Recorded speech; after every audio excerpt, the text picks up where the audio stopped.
Tidak peduli ada di mana, nggak punya apa-apa, bukan siapa-siapa, nggak peduli. Karena kita akan belajar hari ini dari 4 tipe orang, 4 orang manusia yang insya Allah kalau diceritakan mah kita begitu banyak harapan kepada Allah Subhanahu Wa Taala.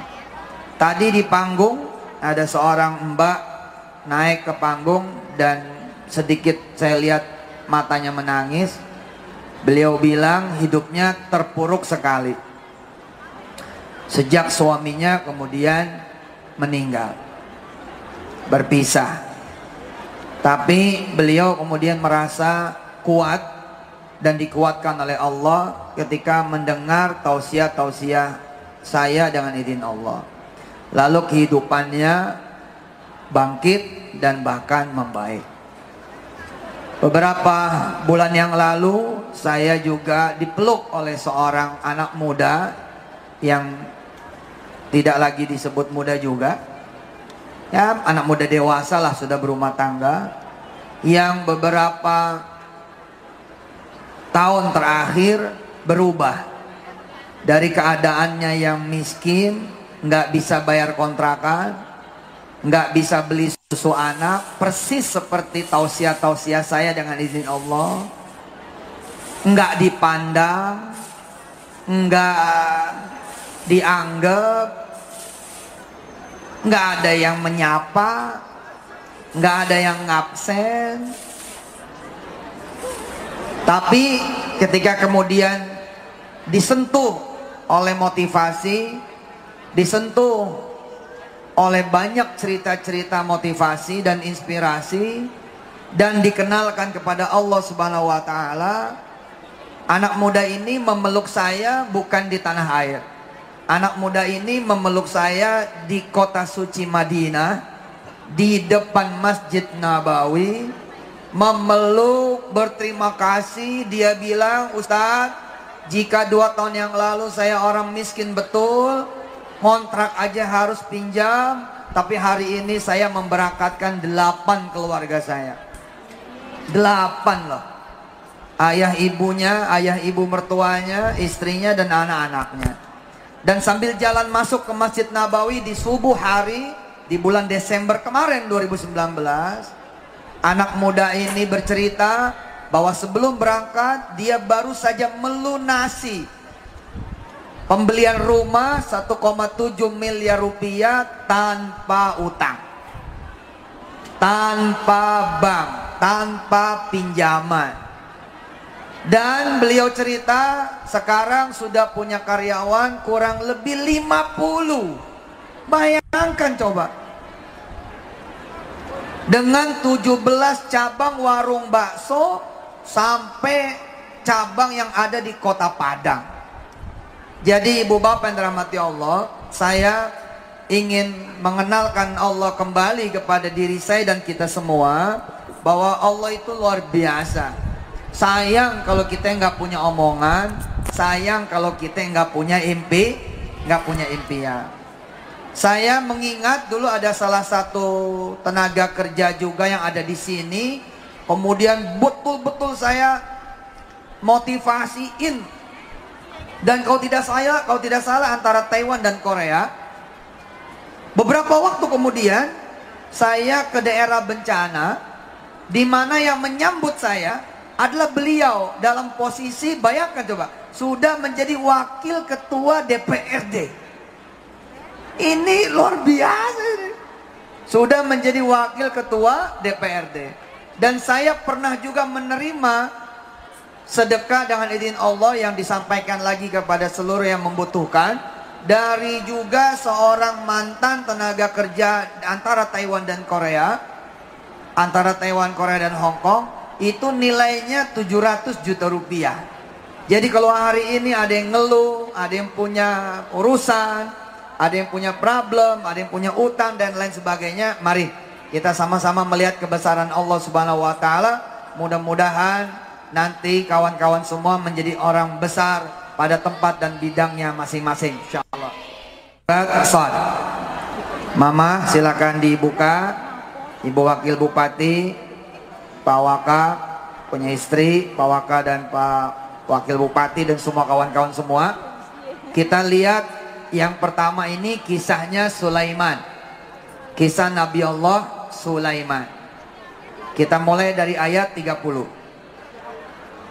A'udzu billahi minasy syaithanir rajim. Ikutin ya, dengerin, ikutin. A'udzu billahi minasy syaithanir rajim. Ayo.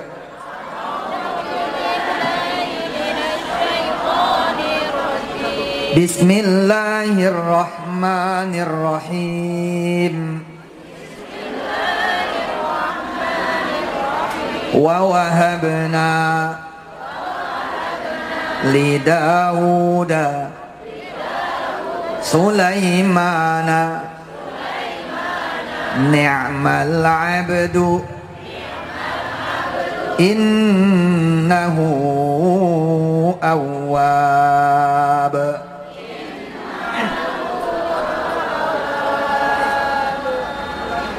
Sampai cerita ini tidak banyak yang bisa diceritakan tentang Nabi Allah Sulaiman. Allah ketika menceritakan tentang siapa Sulaiman hanya satu ayat saja Pak tadi. Hanya satu ayat saja ketika Allah bercerita tentang siapa Sulaiman. Hanya satu ayat saja, yakni ayat 31. Idh urida, ayo. Alaihi bil ashiyyis safinatul jiyad.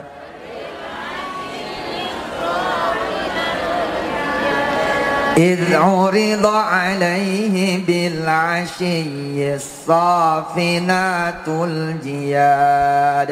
Hanya ini informasi tentang Nabi Sulaiman ketika Nabi Sulaiman berposisi sebagai ahli waris Daud. Ketika Nabi Sulaiman berposisi mewarisi kemudian kerajaan, kekuatan, kekayaan, kekuasaan Daud. Tidak banyak yang diceritakan. Persis seperti anak wali kota kemudian jadi gubernur. Siapa itu gubernur? Anak wali kota. Segitu doang. Persis seperti anak Kapolres jadi Kapolda. Siapa itu Kapolda? Anak Kapolres kemarin. Dulu bapaknya pernah jadi Kapolres. Tidak bercerita tentang dia, ceritanya tentang bapaknya. Ketika kemudian anak seorang kiai kampung bangun pesantren gede, orang juga mewajarkan, biar bagaimana orang mewajarkan. Oh iya, dia mah emang putra kiai, anak guru ngaji. Jika ada orang kaya buka toko di mana-mana, orang juga mewajarkan, namanya orang kaya. Betul tidak? Ketika kita ada duit bisa belanja, ya emang begitu. Ketika kita ada duit bisa bayar utang, emang juga begitu. Ketika ada obat kita sembuh, ya emang juga begitu. Nggak banyak yang bisa diceritakan. Alhamdulillahnya Nabi Sulaiman kemudian mengalami peristiwa yang membuat kita menjadi besar hatinya. Nabi Sulaiman dicabut kerajaannya, hilang kekuatan dan kekuasaannya, hilang kemudian hartanya, bahkan Nabi Sulaiman lumpuh begitu diceritakan. Tidak ada cerita lagi Daud di belakang Sulaiman.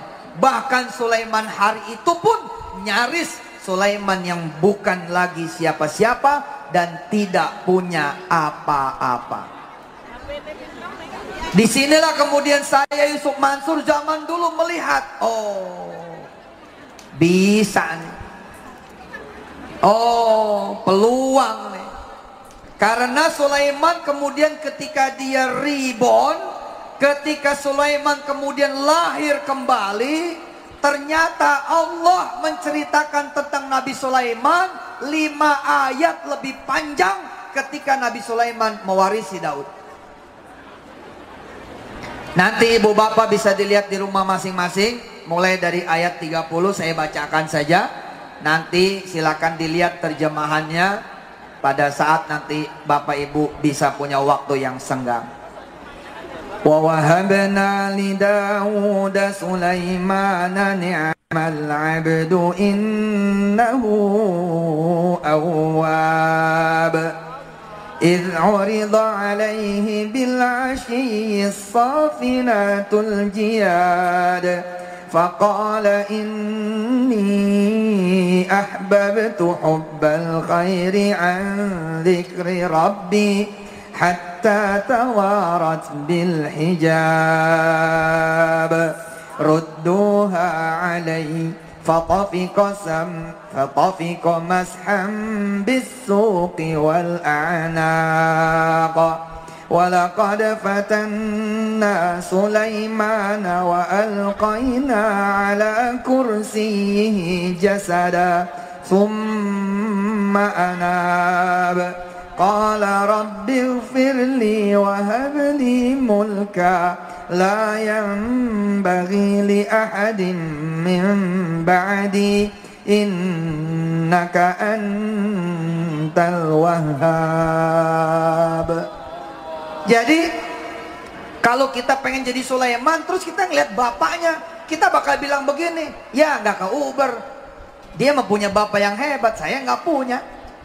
Oh dia mau orang kaya, saya nggak punya. Oh dia mau orang mampu, saya nggak punya. Oh dia mau orang hebat, saya mah bukan. Karena itu kemudian Sulaiman dibikin sama seperti kita semua. Kamu bilang dia punya bapak, nggak ada. Kamu bilang dia punya kerajaan, nggak ada. Kamu bilang dia punya kekayaan, nggak ada. Kamu bilang dia punya kekuatan, dia lumpuh. Kamu bilang dia punya kekuasaan, nggak ada. Walaqad fatanna Sulaimana wa alqaina ala kursiyyihi jasada tsumma. Yang membedakan Sulaiman sama kita adalah dia tidak menyerah. Yang membedakan Sulaiman dengan kita adalah Sulaiman begitu bangkit, tidak ada cerita pengen balik punya kerajaan kayak bapaknya. Dia kemudian meminta kepada Allah kerajaan yang baru, yang tidak sama dengan bapaknya, lebih hebat dari bapaknya, bahkan kemudian memiliki kerajaan yang tidak bakal dimiliki oleh orang-orang setelahnya. Ini cerita tentang impian, bukan cerita impian orang-orang biasa. Lihat mereka yang kemudian dikontrakan, lalu duitnya habis, nggak bisa bayar. Apa doanya? Doanya bukan doa Sulaiman. Selalu doanya lebih miskin bahkan daripada sebelumnya. Contoh, ya Allah, jangan sampai saya bulan ini nggak punya duit buat bayar kontrakan. Selalu doanya begitu. Tolong ya Allah, bulan ini jangan sampai saya nggak punya duit buat bayar sewaan. Tolong ya Allah, jangan sampai saya bulan ini nggak bisa bayar kos-kosan. Doanya bukan doa Nabi Allah Sulaiman yang sekali doa langsung ke atas. Siapa orang-orang yang tidak bisa bayar kontrakan lalu berdoa, ya Allah, izinkan saya bangun hotel aja dah. Izinkan saya punya komplek apartemen 5 tower, 30 lantai, 3.000 kamar. Siapa hari ini? Siapa orang yang di DO dari kampusnya karena satu dan lain hal, lalu dia berdoa, baik ya Allah, bila engkau takdirkan aku di DO, izinkan aku punya sendiri kampusnya. Jadi bisa kapan aja di wisuda, punya sendiri, bebas. Rata-rata orang yang di DO menangis lalu berdoa, ya Allah, tolong lembutkan hati pimpinan kampus supaya saya bisa diterima. Kecil amat, udah ditolak kok ngemis-ngemis. Rata-rata orang-orang yang tidak diterima di negeri, doanya apa? Ya Allah, jangan sampai saya tidak kuliah, biarin dah kerja kuliah di kampus yang jelek, gak apa-apa, swasta yang jelek, gak apa-apa. Kok doanya kecil betul? Kenapa tidak berdoa, ya Allah, mudah-mudahan saya malah bisa diterima di Harvard, malah bisa diterima di Boston, malah bisa diterima di Uni Emirat Arab, malah bisa diterima di Madinah University. Sekalian ketika ditolak di dalam negeri, minta sama Allah supaya bisa diterima kuliah di luar negeri. Tapi kebanyakan orang tidak begitu. Alhamdulillah, saya bersyukur bahwa tidak penting kita adalah orang-orang yang kaya, orang-orang yang berilmu, orang-orang yang kemudian punya keluarga hebat, orang-orang yang punya teman-teman yang juga hebat, orang-orang yang punya duit, orang-orang yang punya network. Nggak penting banget. Yang penting buat kita adalah kita punya Allah. Titik. Titik udah. Ibu bapak percaya nggak? Ibu-ibu ini kalau doa tiap malam minta sama Allah, di rumah saya bisa bangun pesantren. Demi Allah, 3 tahun pesantren itu akan berdiri dengan cara-caranya Allah. Tapi kemudian siapa yang mau berdoa?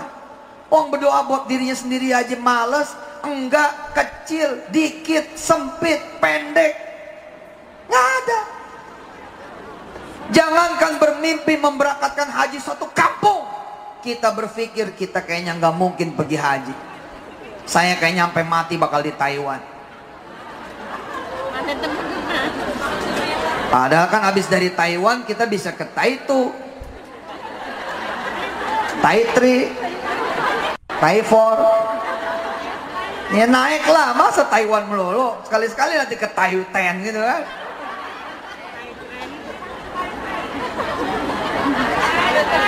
Enggak ada urusan sama kemampuan. Ayat ini, cerita pertama ini membuktikan kepada kita semua bahwa Nabi Sulaiman justru punya cita-cita tingginya itu di saat dia jatuh. Mbak jatuh enggak? Enggak. Lagi punya kerjaan. Mas jatuh enggak? Enggak. Lagi di negeri orang, hebat. Kameranya bagus-bagus. Handphonenya ada yang pakai iPhone 11. Coba mau bazir kan? Kan iPhone 1 aja, ngapain? iPhone 11 nggak kepake. Hah? Ayo ikutin. Qala rabbighfirli wa habli mulka la yanbaghi li ahadin min ba'di innaka antal wahhab. Ikutin saya, ikutin saya. Nggak boleh. Ayo mana suaranya? Nggak boleh. Kita minta naik gaji. Ngapain? Kita minta punya pabrik 1000 karyawan. Minta kok naik gaji, ngusahain naik gaji, minta tolong manusia pula lagi. Pusing amat sih. Bila kita punya harta berharga yakni omongan, pakai omongan yang benar. Ayo ikutin. Bila kita punya harta berharga yakni omongan, nggak boleh omongannya kecil, kudu gede, kudu besar, kudu tinggi, kudu menggelegar. Nggak boleh minta gaji naik. Ngapain kecil amat sih? Bilang sama bos dong, bos pabriknya bisa dijual nggak? Mau saya beli nih. Ikutin Sulaiman. Sulaiman ketika jatuh nggak minta balik. Ngapain minta balik? Coba orang yang merangkak dari honorer jadi karyawan tetap, kasir misalnya, terus naik jadi manajer karena sesuatu kesalahan, lalu dia di PHK. Dan itulah cerita Sulaiman. Itu cerita Sulaiman ayat 34. Walaqad fatanna Sulaimana wa alqaina ala kursiyhi jasada thumma anab. Orang dari honorer jadi karyawan tetap, naik jadi manajer, punya kesalahan, lalu di PHK. Doanya apakah doa Sulaiman? Apakah bukan doa Sulaiman? Kita tahu jawabannya. Kadang-kadang diuji sama Allah Subhanahu wa Ta'ala, mati lampu, nggak kerja sama sekali setahun. Susah buat dia kemudian bicara yang tinggi, susah buat dia bicara yang besar, susah buat dia bicara yang hebat, susah buat dia bicara yang menggelegar. kalimatnya rata-rata begini, ya Allah, nggak apa-apa dah saya kerja, jadi apa keda, nggak ada gaji juga nggak apa-apa, yang penting saya kerja. Itu kan doa kita. Betul apa tidak? Nggak boleh. Begitu di PHK, angkat tangan, minta kepada Allah Subhanahu wa Ta'ala, baik ya Allah, summa anab, kita minta ampun dulu sama Allah. Kemudian apa? Qala rabbighfirli, kita minta ampun lagi sama Allah. Kemudian kita meminta sesuatu yang tidak sama dengan kemarin. Makasih ya Allah, kemarin saya sudah sampai di level manager, saya punya salah, akhirnya saya kemudian malah di PHK. Ya Rabb, bismillahirrahmanirrahim, saya tidak minta balik lagi kerja, izinkan saya punya jaringan pabrik di 5 kota di tanah air, dan dalam 10 tahun saya punya cabang di 5 benua di seluruh dunia. Dan hebatnya Anda semua, saya dan kita semua, kita nggak ada urusan dengan apapun keadaan kita, apapun kemampuan kita, apapun situasi dan kondisi kita, tidak ada urusan. Coba angkat tangannya, angkat tangannya, berdoa, ayo ikutin saya. Bismillahirrahmanirrahim. Ya Allah, saya pengen punya duit cash 1 bulan bersih 10 miliar. Nggak ada urusannya, nggak ada urusannya, nggak ada ilmu, nggak ada urusannya, nggak ada kemudian koneksi, nggak ada urusannya, nggak ada bayangan dari mana ya, nggak ada, karena semuanya hanya satu sumbernya, dari Allah. Tugas kita adalah ngomong. Saya satu aja. Nanti sholat zuhur ngomong, nanti sholat asar ngomong, ya Allah, bener apa itu ya Yusuf Mansur? Kayaknya gampang amat, masa cuma nyebut aja bisa sih? Ya udah dah, bismillahirrahmanirrahim. Ya Allah, izinkan saya bisa punya penghasilan bersih 1 bulan 10 miliar. Insya Allah Bu, makin lama makin gila.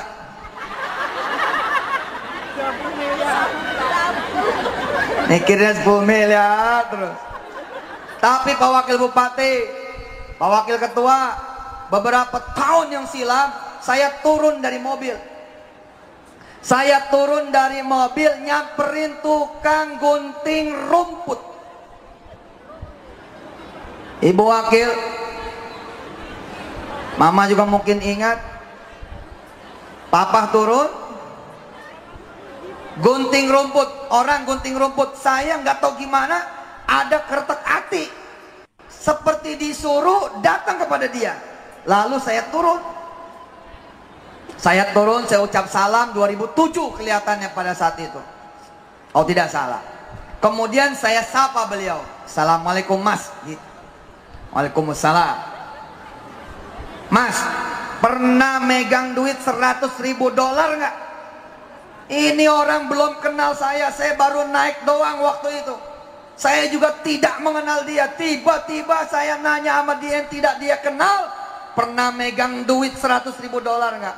Pernah punya duit $100.000 nggak? Orang ini tidak menjawab kecuali dia bengong.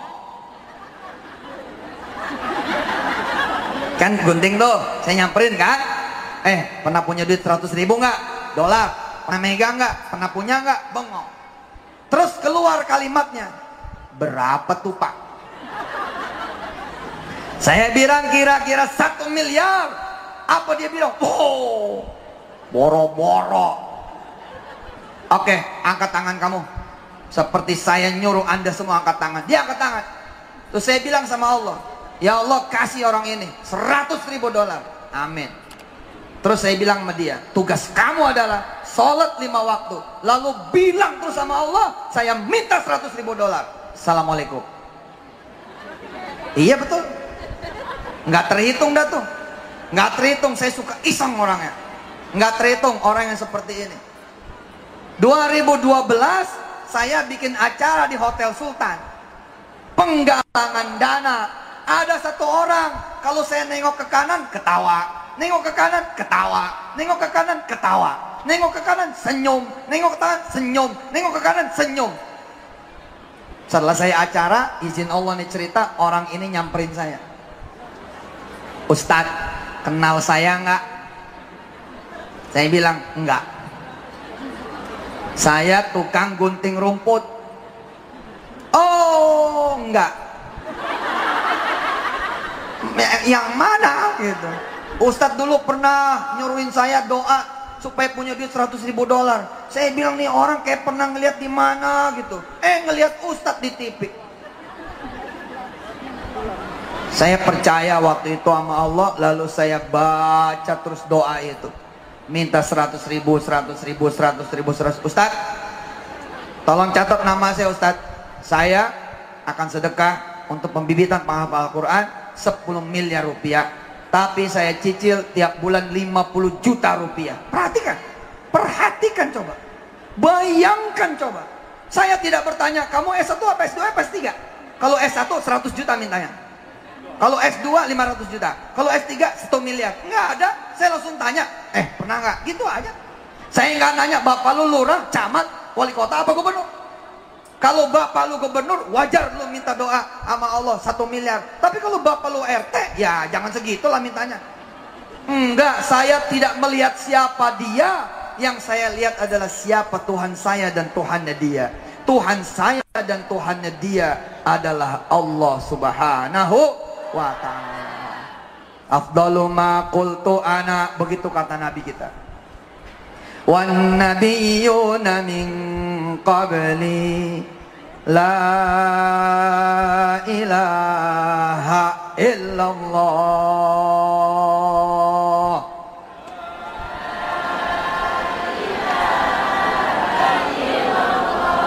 La ilaha illallah.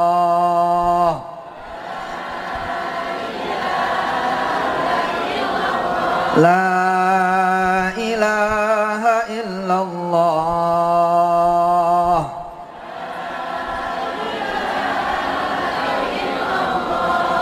Tanya sama mereka yang punya utang, doanya jelek banget, minta lunas utang.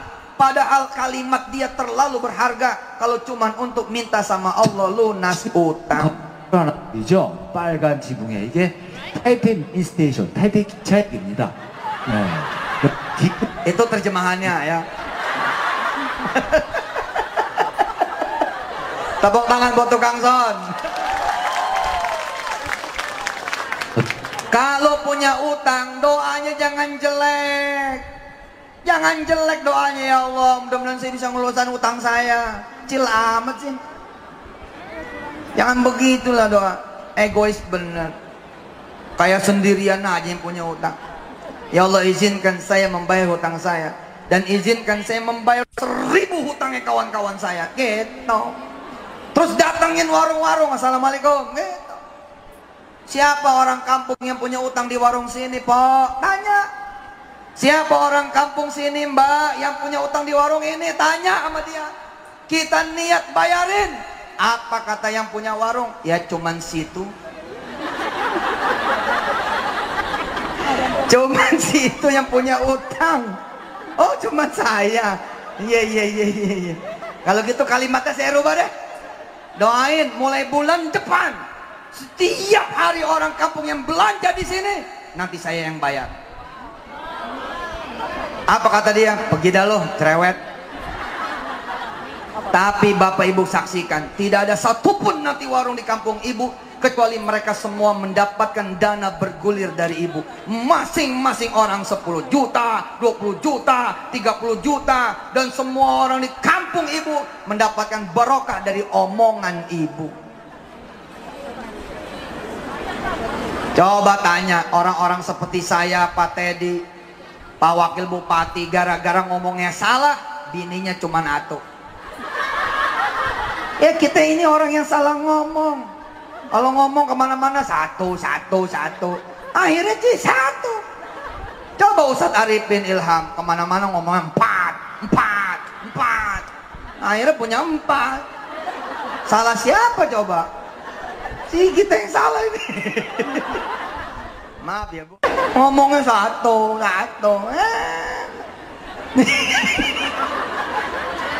Ini bisa dihapus nggak? Bisa dihapus nggak? Ada istri. Iya orang, gimana omongannya? Ayo ikutin. Orang gimana omongannya? Nggak bakal kebeli rumah. Nggak bakal kebeli rumah. Nggak bakal punya rumah. Nggak bakal punya rumah. Nggak bakal bisa bangun rumah. Nggak bakal bisa bangun rumah. Tapi kalau ngomong nanti saya punya rumah paling gede, insya Allah nanti akan punya. Dan bila punya rugi. Rugi. Ayo angkat tangannya. Angkat tangannya. Ya Allah, saya mah malas minta satu rumah. Ngapain? Saya minta perumahan aja lah. 7 perumahan. 1 klasternya. 1 perumahannya 1000 rumah dalam 5 tahun ke depan. Amin. Punya omongan sayang kalau sedih. Sayang, asli sayang. Janganlah. Omongannya harus seperti Nabi Allah Sulaiman. Oke, sekarang kita lihat orang yang kedua. Orang yang kedua ini namanya sama saya. Nabi Allah Yusuf. Kita buka surat Yusuf. Surah ke-12.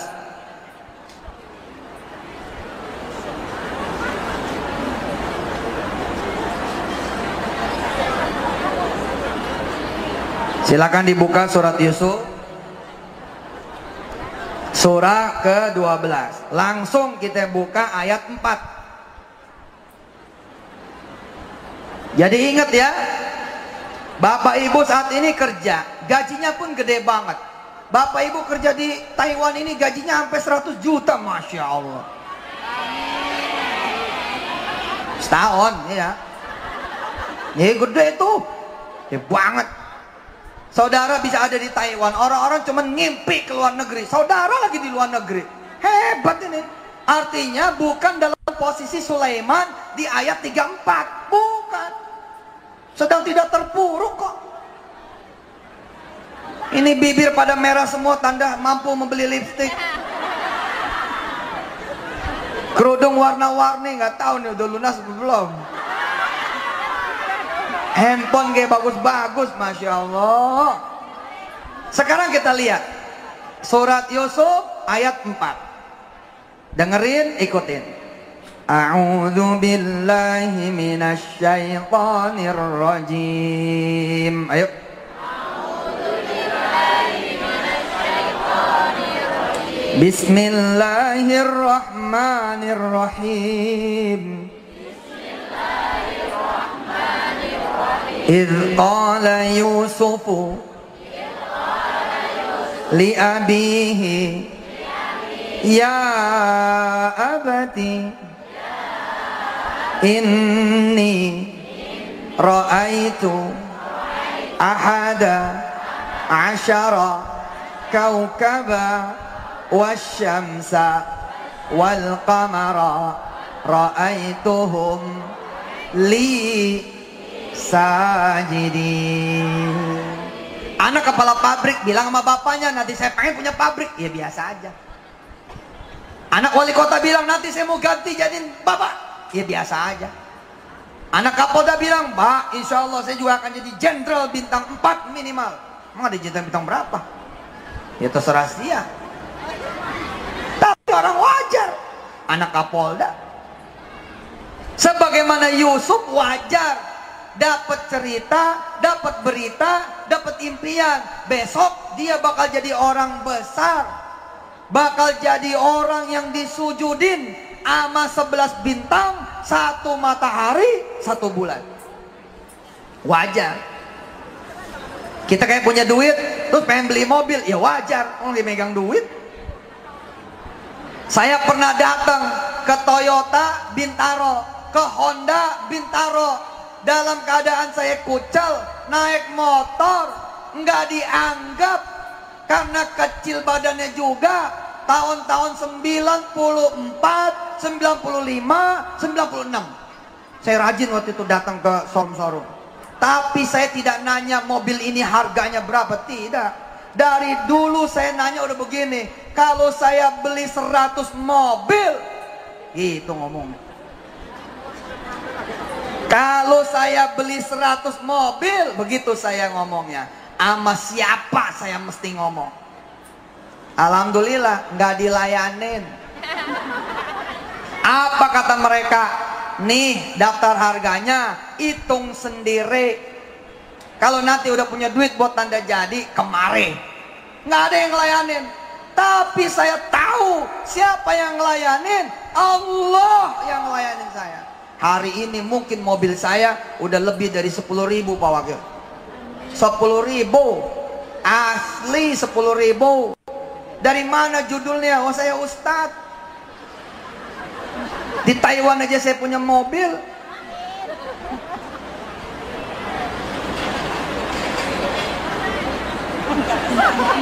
Saya punya mobil 10.000 lebih kali. Di seluruh dunia ada mobil saya. Saya kalau minta mobil 4 tadi gue dikasih. Ya pada saat saya pakai kan punya saya. Indonesia ada berapa kecamatan? Lah kalau saya ke satu kota 4 kecamatan, maka dari kecamatan yang satu pakai mobil camat itu, lalu ke kecamatan yang lain pindah panitia pakai mobil panitia camat yang berbeda. Lah coba kecamatan aja ada berapa di Indonesia? Nggak pernah kebayang sama saya. Bila kemudian saya juga punya 8.000 rumah tahfiz, separuh dari rumah tahfiz rata-rata punya mobil operasional. Kalau separuh saja berarti sudah 4.000 mobil saya punya. Memang tidak beli langsung, ya nggak ada urusan juga. Orang niat saya beli 100 buat bagi-bagi kok, bukan buat saya. Saya kebayang pengen bagi masjid, saya kebayang pengen bagi madrasah, saya kebayang pengen jadi pesantren. Maka pertanyaan saya, ini mobil harganya berapa? Bukan. Tapi kalau saya beli 100, sama siapa saya ngobrol? Nggak pernah ada yang ngelayanin. Tapi Allah ngelayanin. Salat 2 rakaat di tengah malam, salat duha, usolli sunnat tahajjudi rak'ataini lillahi ta'ala. Allahu Akbar. Allah yang saya ajak ngomong. Dia juga yang bisa mengeksekusi. Hari ini PPPA sudah membagi dengan izin Allah kurang lebih 200 ambulan, 200 mobil jenazah, 200 setiap daerah. Nggak tahu nih Jawa Barat, Subang